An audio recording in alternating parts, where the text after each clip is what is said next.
Welcome to The Brave Place, where we journey into the lives of brave men and women who have beat the odds or who are in the trenches right now.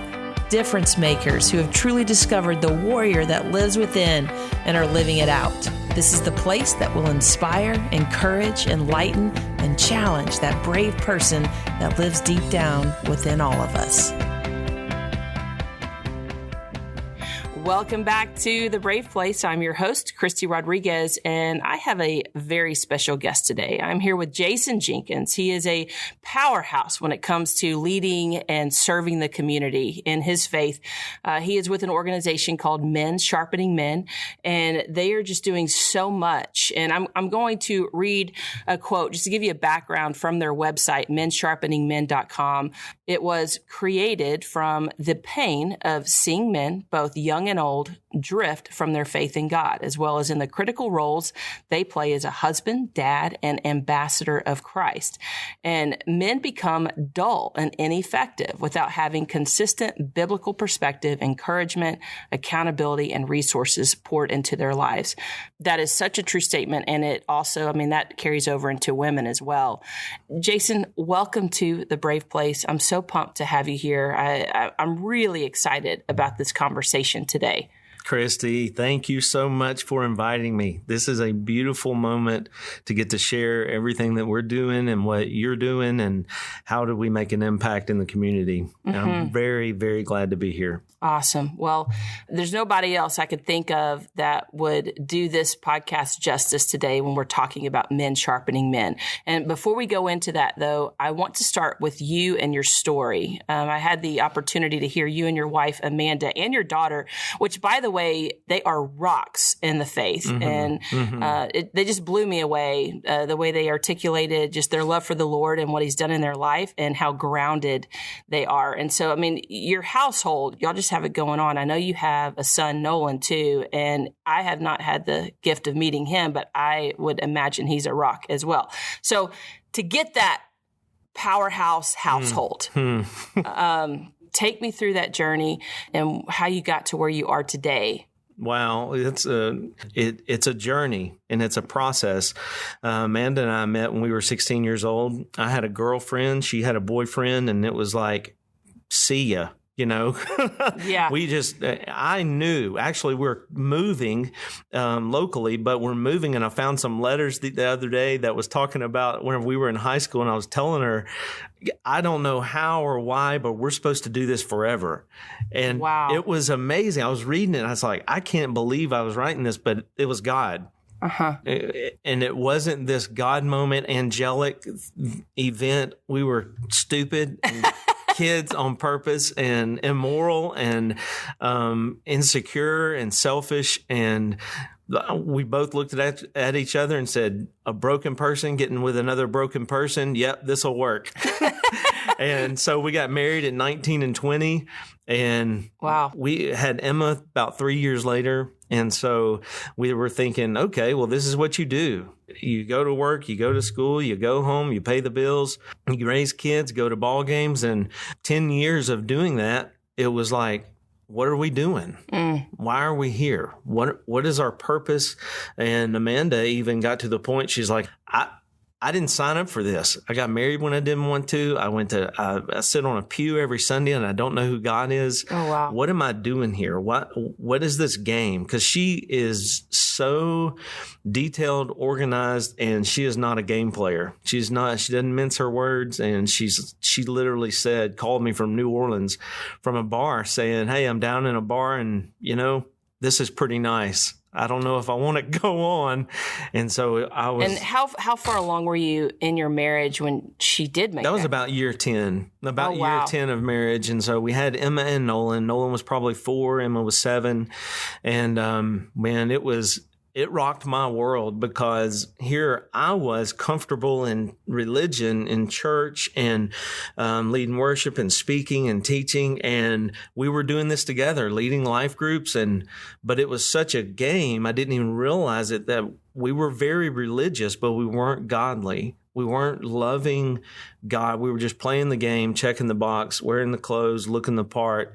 And it became to where she was like, I don't want to do this. Wow. And, I visit with a lot of atheists now and people that run from faith or religion and say, I don't have anything to do with that. Amanda was the same, sick of religion, sick of playing the game, making sure we sat on the pew and played the part. So in that, Amanda said, I'm done. And my first response, like most men, we live in such a fix-it mode society.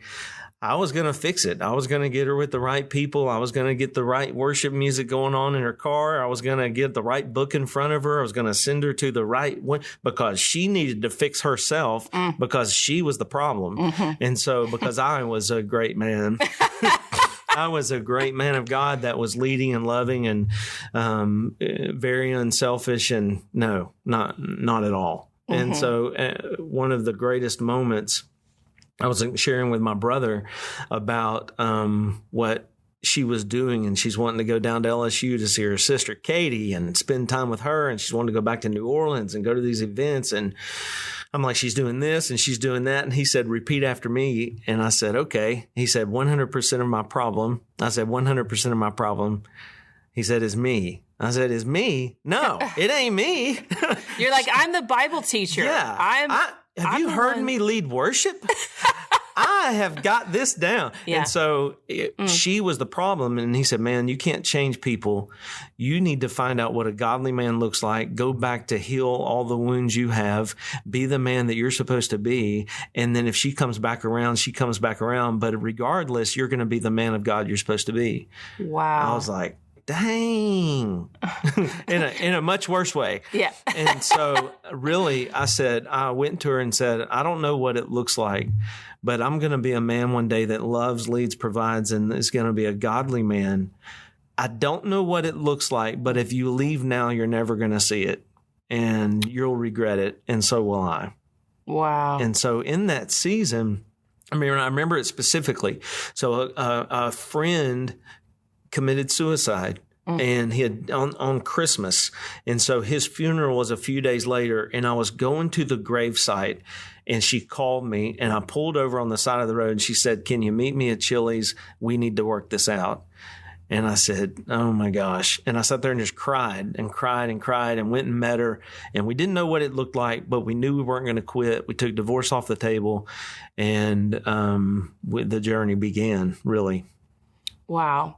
So whenever this guy said you need to face yourself, you need to start. It was my brother, Jeff. It was your brother. Yeah. Did anyone walk alongside you as you started pursuing this personal inward growth and change? Yes. So we're from West Monroe, Louisiana. And so we're good friends with all the Duck Dynasty crew. And so Alan Robertson, the oldest brother, I just remember going to his living room and sitting on the floor and just crying, said, look, I don't even know if it's going to work out, but I want to be this guy.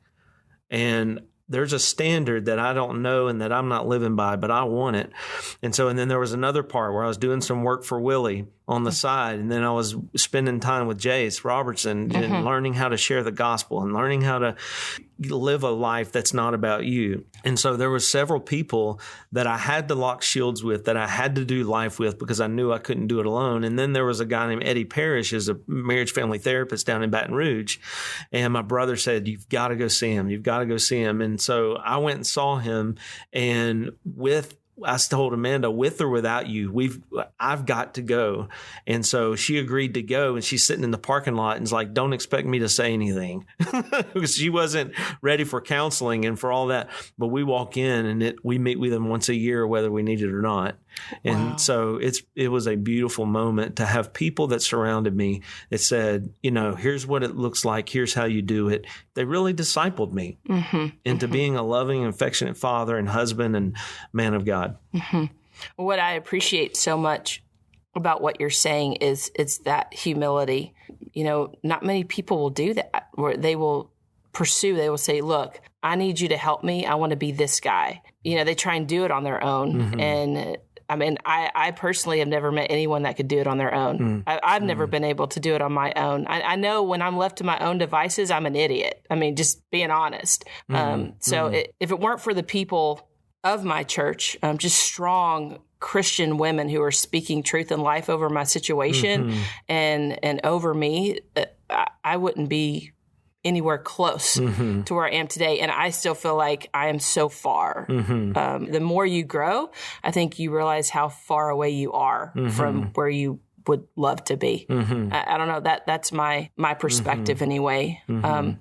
So when I heard you speak, you were very honest and vulnerable and open just about your past and your life. And not many men will do that.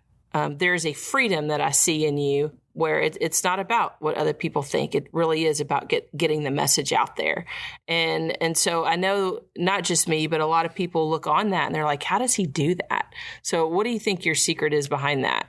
I would like to say that I'm just this bold, faithful guy that loves Christ and I've got it all together. But like I said, being who I am today, in the way I do things is so different than the way I used to and the way it used to, going through at a young age, being molested as a kid. And then, okay, what is this like? And all of a sudden I started failing in classes and I was fumbling the football. I was a great running back and I quit track and I quit football my senior year. And so it's like went through all of this pain and all of this journey of being, at about 30, our whole family goes to counseling. Me and my mom and dad and brothers, and all of this junk comes out on the table. Wow. That happened with my parents, that happened with my grandparents, and just this hell of stories. Well, there were things in our family that was like, no, we don't talk about that. Don't bring that up. Don't talk about that. And so that created in me, we have a line in our family, nothing is taboo. I don't want there to be anything unsaid, anything unspoken. David even talked about in Psalms that my bones rot away because of my unconfessed sin. James 5 says, hey, go to the elders and have them anoint you and pray over you because there is pain attached to your unconfessed sin, to the things that you're going through. And it's not necessarily sin, but it's just hell in your life. I got to get that out. It's not supposed to be in me. And so when I realized there's nothing good ever comes from secrets. Yeah. And Amanda and I, me having this, being brought up 10, 12 years old, introduced to pornography and having this image of what sex looks like, of what marriage looks like, of what relationships are. I damaged every girl I ever dated or it touched inappropriately and went through this whole deal because I thought that's what you do. That's what this is about. So, and then you bring pornography into your home as a young married guy. And then in marriage, whenever that's destroying your home and destroying your family and breaking trust. And then it's like, okay, let's do this differently. And let's do this well. How do I become a man that learns how to speak the truth and be bold and say, no, I'm a failure. I stink a lot. I stink a lot on purpose. Here I am sitting down with the kids and sharing all my stories. I mean, all of those things in life bring you to the point to where you're either sick of it and hate it and you're done being that guy, or that just becomes you for the rest of your life and that's who you are. And I didn't want to be that guy. Wow. Well, and I'm glad you mentioned pornography because I did want to talk to you about that, just talking about things that are hindering our men today, because a lot of people, they don't see the harm in pornography. And so what are your thoughts on that? Pornography creates this image that this is what love is. And this is what your wife is supposed to do, supposed to be. And the word wicked literally means twisted. And what Satan does with pornography, he takes the truth of what God says. Here's the beauty of marriage. Here's the beauty of sex. And he twists it just a little bit because men get afraid. And I was one of them. They get afraid. Rejection is not fun. Well, guess who never says no? Pornography. Star on the pornography, whoever she is, wearing whatever you want. And today, it's not like you got to put on a trench coat and go to the gas station and act like you're 17 or whatever. No, in 4 seconds, you can have it on your phone. Right. Satan wants to make anything available soon, now. It's the quick fix society. We want it now, just like a cheeseburger. You can have sex right now. Right. We're corrupt to the core. Mm-hmm. I mean, in seconds, I can go anywhere in my mind. Yeah. Well, if the enemy's there and I'm not living by the Spirit of God, dude, you're doomed. Your marriage is doomed. So that's why I kind of laughed. It's like, what is pornography doing in men today? They're creating it where they never have to go to their wives. They make a check, go home, everything's deposited, everything's paid for, and they're not talking about nothing. Yeah. They're not having issues. We're having sexual issues.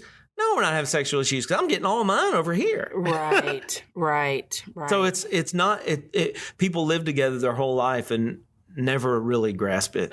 And so the number one reason for divorce in marriage is not sex, money, or in-laws. Mm-hmm. It's about communication about sex, money, and in-laws. So what I have to figure out, what we have to figure out as men and women and marriage, okay, how do I come to my wife and say, hey, this is what it means to me. And I'm not fixing to go to pornography. I've got to discard that regardless. But I feel like there's distance between us. I want to learn how to be honest with you. I want to learn how to communicate in a way that we are naked and unashamed. And we have a relationship that we can come to each other about anything. And I got to tell you, it's difficult sometimes whenever you keep telling me no. And so, wow. Look what that brings open and starts. And Right. On the website, Men Sharpening Men, this is, quote, it says, how can you honor your bride when you have sex with a woman on a screen? The woman on the screen is someone's broken daughter you are abusing. You will never look at your bride with honor because you have too many sexual experiences with other women in fantasy land. That is where your heart is. If that is where your heart is, you will never honor women. It's a trap. Be satisfied with your wife. Be joyful with your wife. Be honest with your wife. And you say, men, we have to raise our boys to honor women. They will treat women how you treat their mom. And you said, I heard Lou Holt say, the best thing a father can ever do for his children is to love their mother. What a great lesson. Our boys will be like us, whether we like it or not. They will do what we do. And I just think all those words are really powerful. And one thing that I just see from how just women I know that have been affected by husbands who have been involved in pornography, they just feel like they cannot measure up to this fantasy ever. And so it is this constant state of rejection for a woman, and it deteriorates a marriage, obviously, but also just the self-esteem of a woman in and of itself. And I don't think men understand the impact they have on their wives. I just love what you say about honoring your bride. And so for those men who are struggling in that department right now, who are just trapped right now in the middle of pornography, what would you say to them? You know, it's so easy when you start working, getting in the workplace and being gone and being away from home, and you're not spending a lot of time at home, and you forget. You know, we easily forget. And David even says, hey, don't forget the wife of your youth. It's like, man, I mean, I could cry because you start thinking of just the joys you had and everything was fun. Watching Emma and her boyfriend or fiance now just go through all the fun and silly stuff and the laughing at each other and cutting up and just hugging and kissing for no reason. David's like, don't forget that. Don't forget the wife of your youth and the joyfulness and the fun and the excitement and all the adventure and the doing things first with each other. And man, it's just so beautiful. And what we do forget, though, is whenever we get wrapped up in the world, it blinds us and makes us forget. And then all of a sudden, say that there's 5 things that I want my wife to do, and she does 4 really well. Okay. So that 5th thing I'm needing or wanting, and she doesn't do it. Well, I go to work, and Susie, that's my secretary or whoever, she comes up and starts doing that. It's like, oh, wow, I think I love her. She does what my wife doesn't do. And then it's gone. And then it's twisted. And so then it's gone, the joy you had, the love you had. Then David says, may the breasts of your wife of your youth satisfy you always. It's like, wow, I just want to look at her. I mean, Amanda is total silver-headed right now. And her little dimples and her blue eyes that just shine in that silver, I love it. I love it. And she rolls her eyes and says, oh, stop it. But I have to do this because... one, I love it. Two, if I go out there and someone else receives my compliment well, that I'm just being a complimenter. Great boots. I love your boots. Whatever I say. And they're like, wow, thank you. That meant so much to me. Or I post something on social media and they respond with a private message saying, I don't know you this meant so much to me. And that it's great to get a compliment. Next thing you know, you're talking back and forth. Whoa. Hey. Right. Don't forget the wife of your youth. Well, I think one thing that our society has done is, I mean, they've offered this counterfeit, like you're saying, version of love and acceptance, you know, in the sense of like a pornography, prostitute, whoever, they'll tell you what you want to hear. But it's not true intimacy. No. Intimacy is to be fully known. And that's something that you build, you know, and it's something that you grow with another person. And I think one thing you mentioned where you said, you know, when your wife tells you no, like you go to her and you say, this is how I'm feeling here. This is how this is affecting me.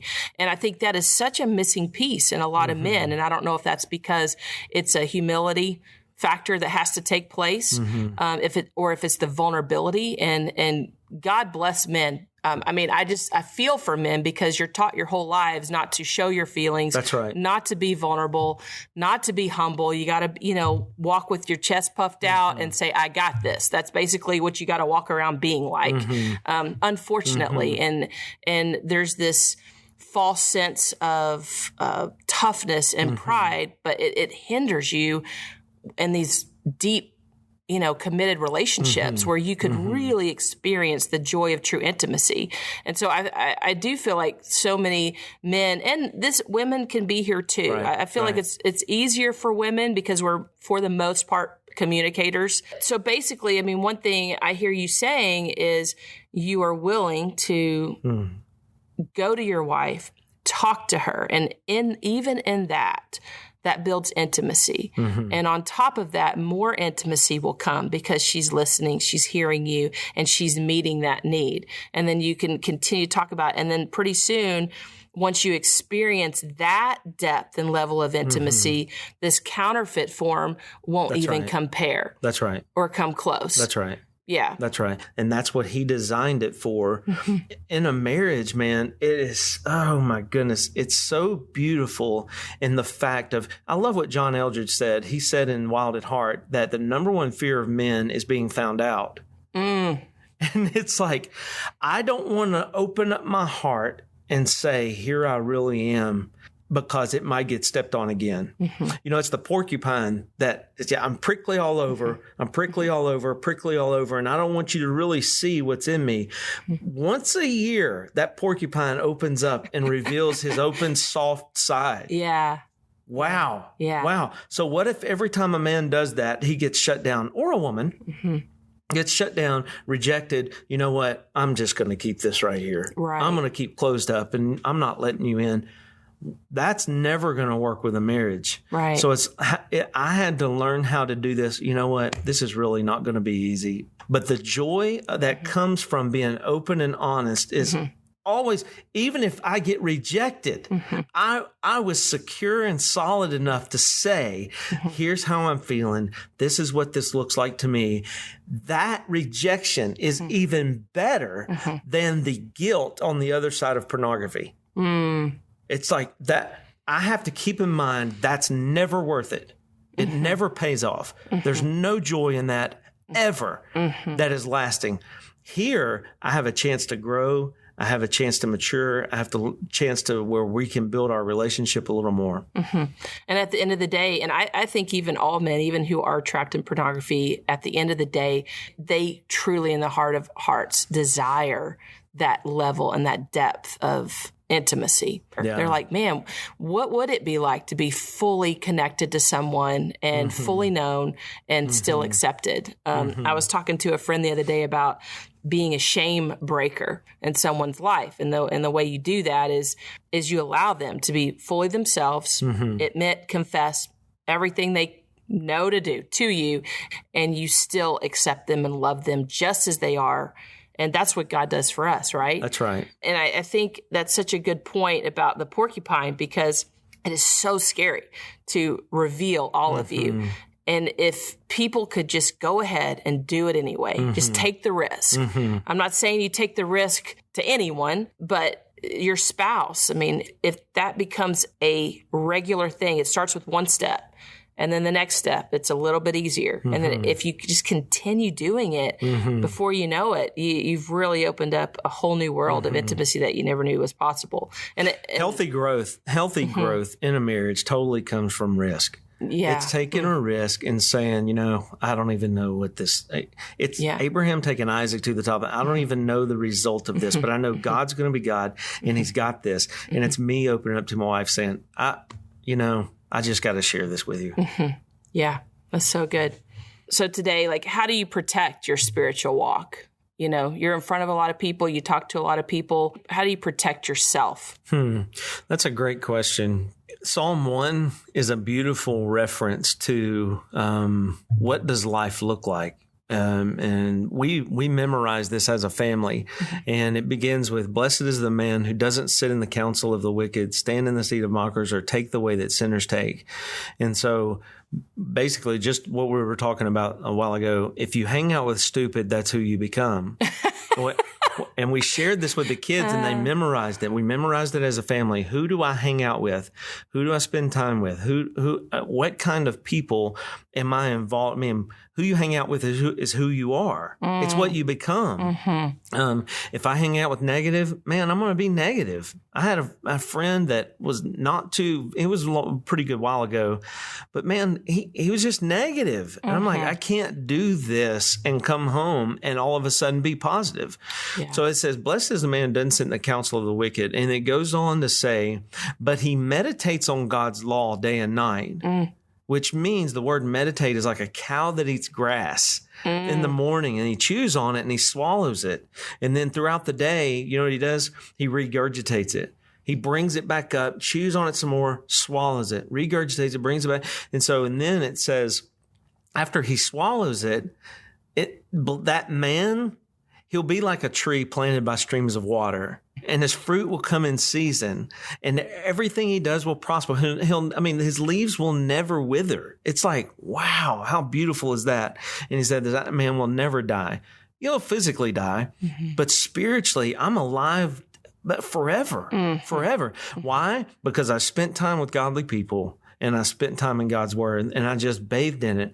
Jesus, even his example was, hey, even the mobs are chasing him. He's like, I'm going to go over here. I got to go be with the Father. And it says in Hebrews that he went with fervent cries and tears out to God. So if I'm spending time with God in prayer, and if I'm spending time with godly people, and I'm hanging out in his word and seeing how much he loves me, man, it's the greatest recipe that I've found. No, that's so good. And I cannot tell you how many podcasts where I have talked to just exceptional people in their faith. And that's one of the main things they talk about. It's who do you surround yourself with? And that doesn't... friends is mentioned more than hell in the Bible. It's mentioned more than money. It's mentioned more than anything. It's crucial. I mean, go through Proverbs. It's like, my goodness, how he talked about hanging out with friends and don't surround yourself with idiots. Yeah. No. And with that said too, it doesn't mean we block out the rest of the world, right? That's right. But as far as, just like you said, who you surround yourself is who you become. And I want to point out too, there's nobody that prayed more than Jesus in the Bible. So why wouldn't we do that? I love that you point that out. Just prayer and who you surround yourself with, and just what you feed yourself is truly the fruit that will come. One of those things that whenever we talk about prayer is, I literally had a terrible prayer life.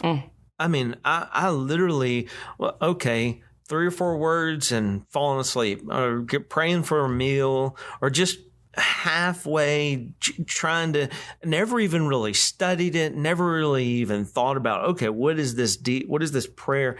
And then when you go to realize that my life is a living prayer. I'm constantly walking and talking with God and spending. I love the song, the old hymn that says, I come to the garden alone while the dew is still on the roses. And the voice I hear falling on my ear, the Son of God discloses. And then it says, and he walks with me and he talks with me and he tells me I am his own. How beautiful is that in the joy we share as we tarry there, none other has ever known, that we have a relationship that it is a constant prayer. It's a constantly walking. It's a constant spending time with God. That I've read that there's 96 15-minute periods in a 24-hour day. 96 15-minute periods in a 24-hour day. You're a teacher. I know. That's just math. You knew that. I've never thought about that. That sounds so crazy. Can I find 15 minutes out of those 96 opportunities to be just devoted to prayer, devoted to his word, devoted? It's like, okay, if I can't, man, you'll be like the seed that fell on the ground and the sun came and scorched it because you just couldn't find the time. The worries of the world and the pleasures of life ate you up. Wow. That's pretty impactful. I've never thought there's 96 opportunities to just spend 15 minutes. Wow. And our favorite line, I mean, hey, think about it. This is America. Somebody comes in, how you been? What is the number one line? Busy. Man, I'm just been busy. Hey, we need to get there. Oh, I've been busy. Man, that's exactly what the enemy wants. So good. We are out of time, and I want to end with this because I do want to talk about what Men Sharpening Men. If there's anyone listening that wants to get involved with that, be a part of that, be discipled, what can they do? Give me a call, reach out on social media. Also, the website, mensharpeningmen.com. This fall, we're kicking off another Man University. Cool. And it's about 16 weeks. So it's the whole journey, how to pray, how to worship, how do I give, how do I serve, how do I love, how do I father, marriage, all of those things we cover in those 16 weeks. And, many men give their life to Christ and they sit on a pew for years, and they think that, okay, well, I meet with this life group, and that is beautiful. What a great part of your journey. There's more that we're called to. Mm-hmm. There's more that we're called to, and many men call us saying, I've been in this life group forever, and they're bored. They're like, I'm not bored with Christianity, but sort of, kind of. And so there's another level that you live with, that expectations, that your standards. It's like, oh, it's a beautiful, beautiful thing when a man says, I get it. I get it. And then not only does he get it, but he learns how to share it, and he learns how to teach it, and he's discipling other men, and it's about multiplication. Amen to that. Well, I hate to do this, but I need to press pause on this interview because we are out of time. But I hope those of you listening will join us for the part 2, which is already available for you to download. So if you're enjoying this interview, you don't want to miss part 2. Jason's going to talk about the importance of a man's role in the family. He also shares just real life ways men can be there for their wives or sons and daughters. And he shares just the key ingredients of discipling other men and how to carry that out just practically on a daily basis. So there's just so much good stuff waiting for you in part 2. You don't want to miss it. Please go check it out. And also, if you haven't subscribed to The Brave Place, please do. We'd love for you to rate us and comment. And if you have a brave story or anything else you want to say about our podcast, please shoot me an email to Christy@thebraveplace.org. And Christy is spelled CHRISTY. Now, I know I usually do a final brave word and challenge, but we are totally out of time. And I felt like Jason's interview just had too many truth bombs to cut it short. So I'm going to save the final word and challenge for the end of part 2. Please hop on over there and check it out. God bless you. Thanks for hanging with us today. Have a brave day. Thanks for listening to The Brave Place, part of the KLRC Podcast Network.